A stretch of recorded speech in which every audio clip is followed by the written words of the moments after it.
Hello students, welcome you all in shape creation academy. Students, आज के session में हम स्टडी करेंगे फाइनेंशियल मैनेजमेंट का another and most important topic, that is objectives of financial management. Students, last session में हमने cover किया था meaning and function of financial management, तो उसी के सीरीज में हम ये आज का टॉपिक कंटिन्यू करेंगे। स्टूडेंट्स, ये बहुत इंपॉर्टेंट टॉपिक है, एग्जाम में आपके इस टॉपिक में से 101% क्वेश्चन पूछा ही जाता है। क्लियर? और वो भी इस वाले टॉपिक में से, वेल्थ मैक्सिमाइजेशन में से। तो चलिए स्टार्ट करते हैं आज का टॉपिक, और आप अपनी नोटबुक एंड पेन निकाल लीजिए और please note down the key points. Clear? So the today's topic is what are the various objectives, or you can say that what are the various goals of financial management. Basically, in financial management there are two type of goals or two type of objectives. One is profit maximization objective and another one is wealth maximization objective. Clear? तो हम start करते हैं one by one, what is profit maximization and what is wealth maximization. ठीक है, so start करते हैं profit maximization objective. देखो नाम से ही पता चल रहा है प्रॉफिट मैक्सिमाइजेशन ऑब्जेक्टिव, यानी कि आपकी फर्म का, आपकी कंपनी का क्या मेन उद्देश्य है, प्रॉफिट को मैक्सिमाइज करना, और आप कुछ नहीं देख रहे यहाँ पे। ठीक है, तो इस ऑब्जेक्टिव के अकॉर्डिंग जो आपकी फर्म है या जो आपकी कंपनी है, उस पर्टिकुलर फॉर्म को वही वाले प्रोजेक्ट्स एक्सेप्ट करने हैं या सिलेक्ट करने हैं, जिनको एक्सेप्ट या सिलेक्ट करके उसको क्या होगा, कंपनी का जो प्रॉफिट है वो क्या होगा, मैक्सिमम होगा, इररिस्पेक्टिव ऑफ द फैक्ट कि उस पर्टिकुलर प्रोजेक्ट में कितना रिस्क इन्वॉल्व है, कितनी अनसर्टेनिटी इन्वॉल्व है, उससे हमें कोई मतलब नहीं है। हमें सिर्फ अपने माइंड में क्या देखना है कि इस पर्टिकुलर प्रोजेक्ट में इन्वेस्ट करने के बाद आपकी फर्म को कितना प्रॉफिट हो रहा है। ठीक है, जिससे आपका जो प्रॉफिट हो वो क्या, आपकी फर्म का जो अल्टीमेटली प्रॉफिट है वो क्या, मैक्सिमाइज हो सके। ठीक है, तो इस पर्टिकुलर ऑब्जेक्टिव के अकॉर्डिंग हमारी फर्म का जो मेन मोटिव है वो प्रॉफिट टू प्रॉफिट ही अर्न करना है। तो इसी वजह से हम सिर्फ वही वाले प्रोजेक्ट्स एक्सेप्ट करते हैं जिनसे हमें क्या हो, हमारा प्रॉफिट क्या हो, मैक्सिमाइज हो। ठीक है, अब जो फाइनेंशियल मैनेजर है, अब उसको कौन कौन सी ऐसी एक्टिविटीज परफॉर्म करेगा जिससे हमारा जो फंक्शन, जो हमारा प्रॉफिट है मैक्सिमाइज होगा। ऑब्वियसली सपोज आपके पास टू प्रोजेक्ट्स हैं, project A, project B. Project A और बी की अर्निंग जो है वो सेम है, ठीक है, इनकी जो प्रॉफिट होगा वो सेम होगा, बट प्रोजेक्ट बी में प्रोजेक्ट ए के कंपैरेटिवली ज्यादा रिस्क है। बट यहाँ पे जो फाइनेंशियल मैनेजर है वो रिस्क को कंसीडर नहीं करेगा, वो रिस्क को कंसीडर किए बिना ही ए और बी में से कोई भी प्रोजेक्ट डिसाइड कर लेगा, क्योंकि दोनों प्रोजेक्ट की जो अर्निंग है वो क्या है, सेम है। ठीक है, क्लियर है? अब किसी भी फर्म को ये जो प्रॉफिट मैक्सिमाइजेशन ऑब्जेक्टिव है स्टूडेंट्स, ये क्यों रखना चाहिए, यानी कि what are the points which are in favour of this particular objective. ठीक है, यानी कि आपको हमेशा ये क्यों सोचना चाहिए कि हमें सिर्फ प्रॉफिट को ही ध्यान में रखना चाहिए, प्रॉफिट ही मैक्सिमाइज हो। ऐसे कौन कौन से पॉइंट्स इसके फेवर में है? सो हम स्टडी करेंगे points which is in favour of profit maximization approach. First point हम स्टडी करेंगे इसके फेवर में, see it increases the efficiency. अब फॉर एग्जाम्पल आप एक ऐसी फर्म के साथ एसोसिएटेड हो जिस पर्टिकुलर फर्म को प्रॉफिट हो रहा है लगातार, तो वो जो प्रॉफिट है वो क्या करेगा, it act like a motivator for each and every employee who is working in the organization. यानी कि वो एम्प्लॉयज को एक मोटिवेशन प्रोवाइड करेगा कि भाई हम ऐसी कंपनी के साथ एसोसिएटेड है जिस कंपनी को ज्यादा प्रॉफिट हो रहा है, तो वो और मोटिवेट होंगे अच्छे से अच्छा काम करने के लिए। ठीक है, तो अगर लॉस होगा तो धीरे धीरे एम्प्लॉयज का जो मोरल है वो क्या होता चला जाएगा, डाउन होता चला जाएगा। तो इसीलिए हर एक फर्म को अपना प्रॉफिट मैक्सिमाइजेशन ऑब्जेक्टिव ही रखना चाहिए, क्योंकि ये एक्ट करता है प्रॉफिट मैक्सिमाइजेशन में। ठीक है, क्लियर है ये? सेकेंड थिंग इज, जो आपका प्रॉफिट मैक्सिमाइजेशन, अगर हम अपने माइंड में ये, अगर हमारी फर्म का जो ऑब्जेक्टिव है वो प्रॉफिट मैक्सिमाइजेशन होगा, तो उस केस में क्या होगा, हम सोसाइटी को वेलफेयर भी प्रोवाइड कर पाएंगे, क्योंकि हमारी कंपनी को प्रॉफिट हो रहा है, फर्म को अपने लिए जितना प्रॉफिट चाहिए उतना रखने के बाद जो प्रॉफिट बचेगा उससे हम सोसाइटी की तरफ जो भी हमारी रिस्पॉन्सिबिलिटीज उनको क्या कर पाएंगे, फुलफिल कर पाएंगे। लेकिन अगर हमें ही पूरा प्रॉफिट नहीं हो रहा तो हम अपने आप सेव करेंगे, सोसाइटी के लिए हम अपनी वेलफेयर प्रोवाइड करेंगे। ठीक है, तो प्रॉफिट मैक्सिमाइज होना बहुत ज़रूरी है, ताकि जो हमारा रिमेनिंग प्रॉफिट बच जाएगा फर्म की सारी नीड्स फुलफिल करने के बाद, उससे हम सोशल ऑब्लिगेशन क्या कर सके, फुलफिल कर सके। ठीक है, क्लियर है? दो पॉइंट आपको क्लियर है? थर्ड पॉइंट इज, अगर प्रॉफिट मैक्सिमाइजेशन ऑब्जेक्टिव होगा हमारा, दैट मीन्स फर्म सिर्फ वही वाली एक्टिविटी परफॉर्म करेगी जिससे फर्म को ज्यादा प्रॉफिट होगा, उस केस में जो फर्म है वो अमाउंट ज्यादा सेव कर पाएगी रिटेन अर्निंग में। रिटेन अर्निंग मीन्स जो हम अमाउंट रिटेन करके रखते हैं, बिकॉज आपको भी पता है जो फ्यूचर होता है उसकी फ्यूचर इज अनसर्टेन। फ्यूचर्स में हमारी जो बिजनेस कंडीशन है वो कीप्स गोइंग ऑन चेंजिंग, वो चेंज होती रहती है। तो इसी वजह से जो हमारी सेविंग्स है, जो हमारी पुरानी सेविंग्स है, वो उस एडवर्स कंडीशन में काम आएंगी। जैसे फॉर एग्जांपल हम आज की सिचुएशन ले लेते हैं। आज की सिचुएशन क्या है, मार्केट पूरी बंद हो रखी है, लॉकडाउन हो रखा है हमारे इंडिया में, ठीक है। उससे क्या प्रोडक्ट की सेल नहीं हो रही। अब प्रोडक्ट की सेल नहीं हो रही तो अल्टीमेटली क्या होगा, कंपनीज का प्रोडक्शन क्या हो रहा है, डाउन होता चला जा रहा है। तो यानी कि सेल नहीं हो रही, प्रोडक्शन डाउन, तो इनकम भी नहीं हो रही। तो उस केस में कंपनी, जिन कंपनीज की जो पुरानी सेविंग्स है वो ही इस टाइम पे क्या हो रही, यूज हो रही है, ठीक है। तो इसीलिए हम ये मान के चलते हैं कि हर एक फर्म का जो ऑब्जेक्टिव है वो प्रॉफिट मैक्सिमाइजेशन होना चाहिए, बिकॉज उसी अगर प्रॉफिट मैक्सिमाइजेशन होगा तो हम ज्यादा से ज्यादा प्रॉफिट अर्न करेंगे और हम ज्यादा से ज्यादा अमाउंट रिटेन अर्निंग में क्या कर पाएंगे, सेव कर पाएंगे। क्लियर स्टूडेंट्स, ठीक है। तो इसी वजह से there are some points which are in favour of profit maximization approach. जैसे एक बार मैं दोबारा बता देती हूँ कि इससे हमारे एम्प्लॉयज की एफिशिएंसी इंक्रीज होती है, ठीक है। हम सोसाइटी को वेलफेयर प्रोवाइड कर पाते हैं, ठीक है। हम रिटेन अर्निंग में ज्यादा प्रॉफिट सेव कर पाते हैं। एक और पॉइंट इसमें रह गया, एफिशिएंट यूटिलाइजेशन ऑफ रिसोर्सेज। आपको पता है कि हमें किसी भी तरीके से प्रॉफिट अर्न करना है तो जितने भी हमारे रिसोर्स अवेलेबल है हम उनको इफेक्टिवली यूटिलाइज करेंगे, उनको किसी तरीके से वेस्ट नहीं करेंगे, क्योंकि अल्टीमेटली रिसोर्स अगर अनयूटिलाइज रह गए या ओवर यूटिलाइज हो गए तो उस केस में क्या होगा, अल्टीमेटली अभी कॉस्ट जो है बढ़ेगी ही बढ़ेगी, और अगर कॉस्ट इंक्रीज होगी तो ऑब्वियसली आपका प्रॉफिट क्या हो जाएगा, डिक्रीज हो जाएगा, ठीक है। So there are some points जो इसके फेवर में थे। तो यही पॉइंट्स, इन्हीं पॉइंट्स को मद्देनजर रखते हुए आपकी फर्म का जो ऑब्जेक्टिव है वो प्रॉफिट मैक्सिमाइजेशन ही होना चाहिए, ठीक है। क्लियर है। बट इसके कुछ अगर फेवर में कुछ पॉइंट्स हैं तो कुछ पॉइंट्स इसके अगेंस्ट में भी हैं, जिस बेसिस पे ये पता लगता है कि ये जो प्रॉफिट मैक्सिमाइजेशन अप्रोच है ये कम बेटर है और वेल्थ मैक्सिमाइजेशन ऑब्जेक्टिव है वो ज्यादा आपके लिए बेटर रहेगा, कि अगर आप अपनी फर्म का जो ऑब्जेक्टिव है वो वेल्थ मैक्सिमाइजेशन रखोगे, ठीक है। अब कौन कौन से ऐसे पॉइंट्स जो इसके अगेंस्ट में है, सबसे पहले हम पॉइंट कर लेते हैं confusion regarding the term profit. मतलब हम यहाँ पे ये बोल रहे हैं कि प्रॉफिट मैक्सिमाइज होना चाहिए, मैक्सिमाइज होना चाहिए, बट हम किस प्रॉफिट की बात कर रहे हैं, यहाँ पे प्रॉफिट की क्लैरिटी नहीं है। We are talking about gross profit या net profit, profit before tax, profit after tax, operating profit, हम अर्निंग पर शेयर की बात करें, हम किस प्रॉफिट की बात कर रहे हैं। तो यहाँ पे आपको क्लियर करना चाहिए कि अगर आपकी फर्म का जो ऑब्जेक्टिव है वो प्रॉफिट मैक्सिमाइजेशन है तो which kind of profit you are talking about. आप किस पर्टिकुलर प्रॉफिट की बात कर रहे हो, बट आपने तो ऐसे कुछ बताया नहीं। That means in this particular objective there is a confusion regarding the term profit. Clear clear है पहला पॉइंट अगेंस्ट में कि we are confusing regarding the term profit. Second point क्या है, ignore the time value of money. मैंने एक word use किया है यहाँ पे students, time value of money. ये टर्म बहुत इंपॉर्टेंट है, ये आगे भी आपके इस एफएम में पूछी जाएगी, टाइम वैल्यू ऑफ मनी। देखो सी स्टूडेंट्स, आपको पता है जो मनी है उसकी वैल्यू आज ज्यादा है और आने वाले टाइम में उसकी वैल्यू क्या हो जाएगी, कम हो जाएगी। किस तरीके से, फॉर एग्जाम्पल आज आपके पास 10 रुपीज है और इस 10 रुपीज में से you are able to buy 1 samosa, ठीक है, आप एक समोसा परचेज कर सकते हो।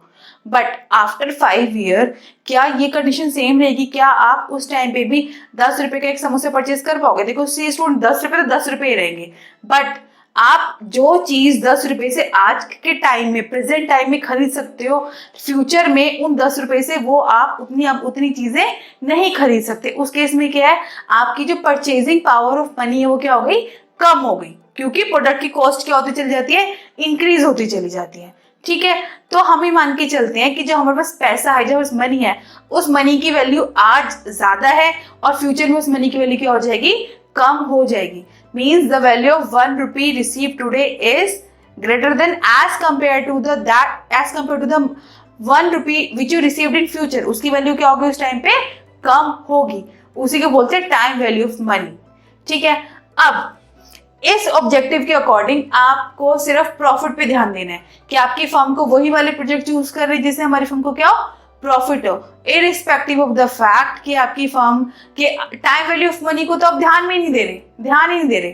ठीक है, अब जैसे मैं एक सिंपल सा एग्जांपल ले लेती हूँ। फॉर एग्जांपल आपको दो प्रोजेक्ट है, प्रोजेक्ट 1, प्रोजेक्ट 2। अब आपने प्रोजेक्ट 1 से फर्स्ट ईयर में आपको अर्निंग हो रही है 2 लाख रुपीज, सेकेंड ईयर में हो रही है 3 लाख रुपीज, और थर्ड ईयर में आपको अर्निंग हो रही है सपोज आपको ये हो रही है यहाँ पे 5 लाख। तो प्रोजेक्ट 1 में आपको टोटल अर्निंग हो रही है 10 लाख रुपीज। अगर मैं प्रोजेक्ट 2 की बात करूं तो अगर आप इस प्रोजेक्ट 2 में इन्वेस्ट करोगे तो फर्स्ट ईयर में आपको कोई इनकम नहीं हो रही, सेकेंड ईयर में आपको इनकम तो हो रही है, वो रही 2 लाख रुपीज, और थर्ड ईयर में आपको इनकम हो रही है 8 लाख रुपीज। तो टोटल अगर मैं देखा जाए तो 3 लाख में यहाँ पे भी कितनी अर्निंग हो रही है आपको, 3 इयर्स में कितनी अर्निंग हो रही है 10 लाख।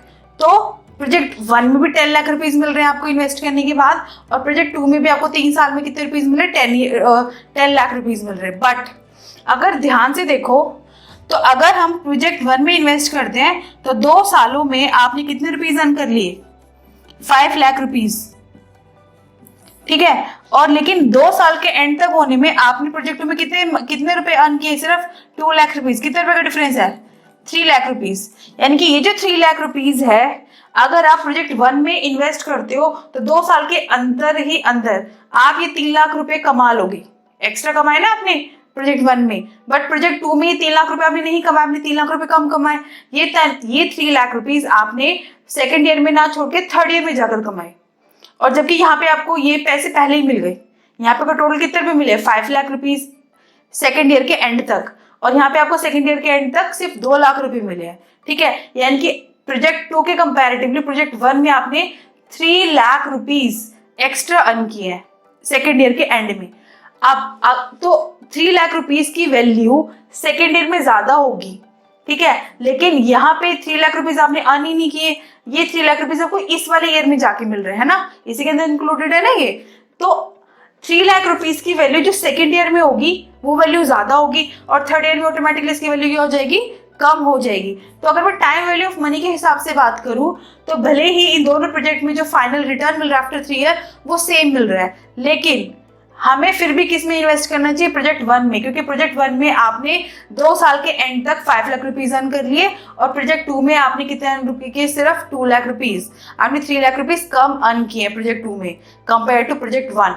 ठीक है, तो इसमें यह है कि अगर हम प्रॉफिट मैक्सिमाइजेशन अप्रोच यूज करते हैं तो आपको ये कंसीडर ही नहीं करना कि टाइम वैल्यू ऑफ मनी क्या कॉन्सेप्ट है क्या नहीं।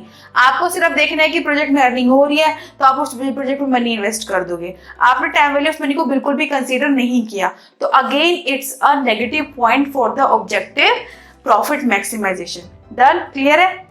थर्ड ऑब्जेक्टिव हम बात करते हैं रिस्क की। अगर मैं बात करूँ रिस्क की, सी प्रॉफिट मैक्सिमाइजेशन में जो फाइनेंशियल मैनेजर होता है उसको कोई मतलब नहीं रिस्क से। उसको सिर्फ ये है कि इस पर्टिकुलर प्रोजेक्ट में फायदा हो रहा है, लेकिन उस पर्टिकुलर जो रिस्क भी ज्यादा है, बट आपको रिस्क को बिल्कुल इग्नोर करके उस पर्टिकुलर प्रोजेक्ट में मनी क्या कर देनी है, इन्वेस्ट कर देनी है। ठीक है, तो again it's a negative point in context of profit maximization. ठीक है, सो ये कुछ कमियां रहेगी प्रॉफिट मैक्सिमाइजेशन अप्रोच में।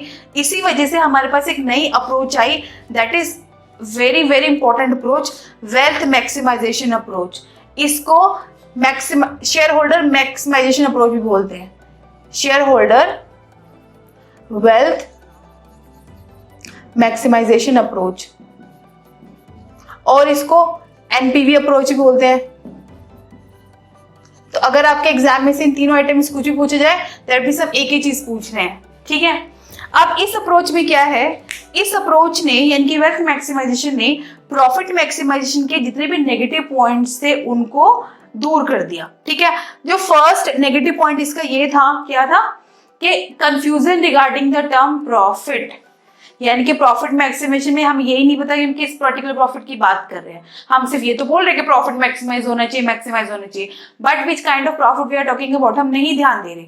ठीक है, तो ये कमी किसने दूर करी, आपकी वेल्थ मैक्सिमाइजेशन अप्रोच में। इसमें हम प्रॉफिट, अगर हम बात करें कि हम प्रॉफिट अर्न करना चाहिए फर्म को, that means we are talking about the cash inflows. ठीक है। अब कैश इनफ्लोज का मतलब होता है ऐसा प्रॉफिट जिसके अंदर से डेप्रिसिएशन तो माइनस ना हो पर क्या माइनस हो, टैक्स। यानी कि इस अगर मैं आपसे पूछूं how we calculate the cash flow, तो कैश फ्लो किस तरीके से कैलकुलेट करते हैं students, net profit minus depreciation minus tax and again plus depreciation. यानी कि जो भी हम नेट प्रॉफिट अर्न करते हैं उसमें से सबसे पहले डेप्रिसिएशन माइनस करते हैं, फिर जो प्रॉफिट आता है उस पर हम टैक्स कैलकुलेट करते हैं, फिर उस प्रॉफिट में से टैक्स माइनस कर देते हैं, फिर जो बचा हुआ प्रॉफिट आता है उसमें हम डेप्रिसिएशन दोबारा क्या कर देते हैं, ऐड कर देते हैं।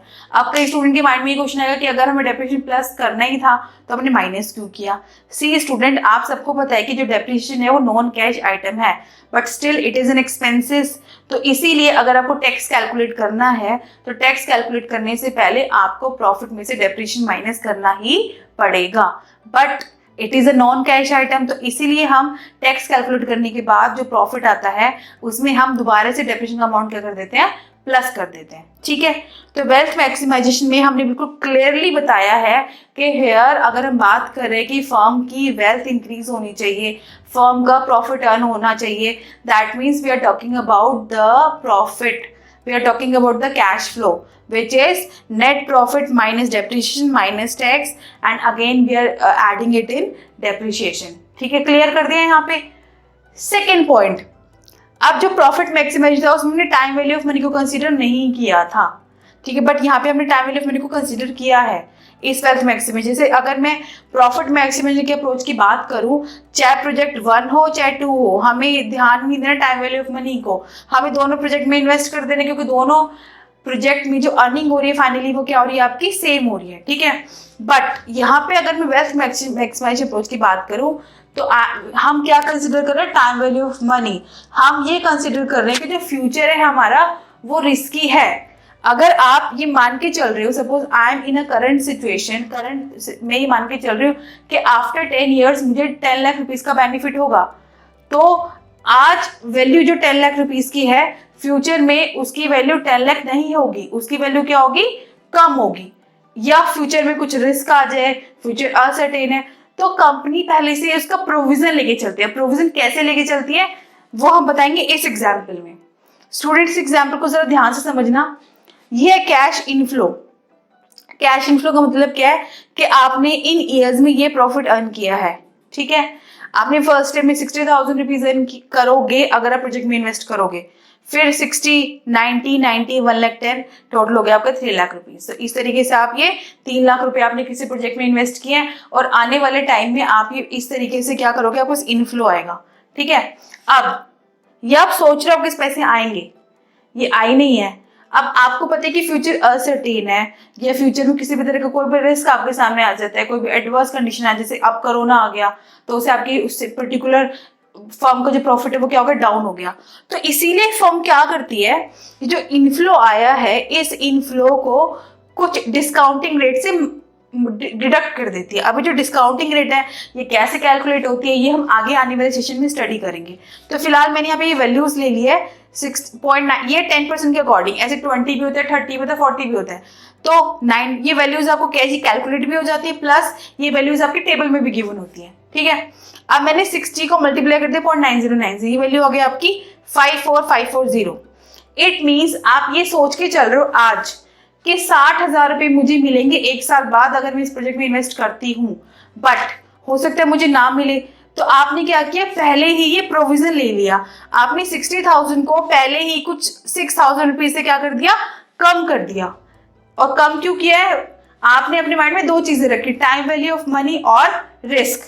ठीक है, तो अगर आप कोई भी डिसीजन लोगे तो आप 60,000 के बेसिस पे नहीं लोगे, आप किस बेसिस पे लोगे, 54,000 के बेसिस पे। तो ऐसे आपने क्या किया, सारे इनफ्लोज को एक पर्टिकुलर डिस्काउंटिंग रेट से क्या कर दिया, डिडक्ट कर दिया। ठीक है, तब आपका जो अर्निंग आई है ये सारा डिडक्ट कर दिया। अब आपकी अर्निंग कितनी है, 3,01,470। अब हम कैलकुलेट करते हैं net present value of the project. वो क्या है, present value of cash inflow में से अगर आप इनिशियल कैश आउट लें। अब आपने स्टार्टिंग में उस प्रोजेक्ट के अंदर 3 लाख रुपीज लगाए थे और अगर आप उस प्रोजेक्ट में 3 लाख रुपीज इन्वेस्ट करते हो तो आपकी अर्निंग आती है 3,1470, यानी कि आपकी पॉजिटिव एनपीवी आ रही है, यानी कि आपको कितना प्रॉफिट हो रहा है, 1470 का। अगर कैश इनफ्लो को डिडक्ट करने के बाद भी आपको जो फाइनल आंसर आता है वो पॉजिटिव आता है, यानी कि आपका जो प्रोजेक्ट है उसकी एनपीवी पॉजिटिव आती है, in that case it is advisable for the firm कि वो उस प्रोजेक्ट को क्या कर ले, एक्सेप्ट कर ले। अगर आपकी एनपीवी नेगेटिव आती है तो उस प्रोजेक्ट को क्या कर दे, डिडक्ट कर दे। क्लियर है? तो ये एक तरह का क्राइटेरिया हो गया जिस बेसिस पे आपको डिसाइड करना है, आपकी फर्म को डिसाइड करना है कि उस पर्टिकुलर प्रोजेक्ट में मनी इन्वेस्ट करनी चाहिए या नहीं करनी चाहिए। और आपने अपने माइंड में ये डिस्काउंटिंग रेट रखी है, और डिस्काउंटिंग रेट यानी कि प्रॉफिट को आपने कम कर दिया। और क्यों कम किया है? बिकॉज फ्यूचर आपका असर्टेन है, आपके मनी की वैल्यू कम हो सकती है। तो इन दो चीजों को माइंड में रख के आपने अपने प्रॉफिट को कम करके फिर डिसाइड करके देखा कि आपको प्रोजेक्ट में इन्वेस्ट करना है नहीं करना। तो ये पर्टिकुलर आपने कैलकुलेशन करी, उसके बाद भी आपकी एनपीवी पॉजिटिव आ रही है, दैट मीन्स इट इज मतलब टोटली एडवाइजेबल कि आप इस पर्टिकुलर प्रोजेक्ट में आंख बंद करके क्या कर दो, इन्वेस्ट कर दो। ठीक है, क्लियर है? अगर एनपीवी आपकी नेगेटिव आएगी तो इस प्रोजेक्ट को क्या करोगे, आप रिजेक्ट करोगे। ठीक, क्लियर है? तो अगर आप ऐसा करते हो तो आपके जो शेयर होल्डर्स हैं, शेयर होल्डर मतलब जिन लोगों ने इस कंपनी के अंदर मनी इन्वेस्ट कर रखी है, अल्टीमेटली कंपनी को प्रॉफिट होगा। और जो कंपनी जिस तरीके से डिसीजन ले रही है, by keeping in mind the time value of money, risk factor, तो जो डिसीजन होगा वो बहुत हद तक क्या होगा, करेक्ट डिसीजन होगा। और करेक्ट डिसीजन होगा, कंपनी को फ्यूचर में प्रॉफिट होगा, अल्टीमेटली आपकी शेयर होल्डर का जो इंटरेस्ट है आपकी फर्म के अंदर वो इंक्रीज होगा।